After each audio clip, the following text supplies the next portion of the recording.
This is a 2009 Toyota RAV4. The complaint is just a small movement of the steering wheel will cause a faint clunking noise.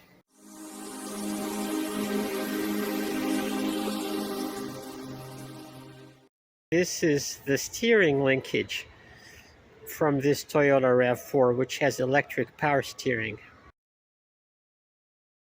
The location of this linkage is right underneath, connecting from the steering rack up to the electric power steering motor.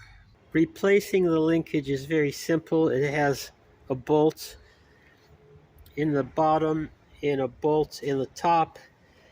You just undo them, and then this linkage actually compresses. Both bolts are 12mm hex head.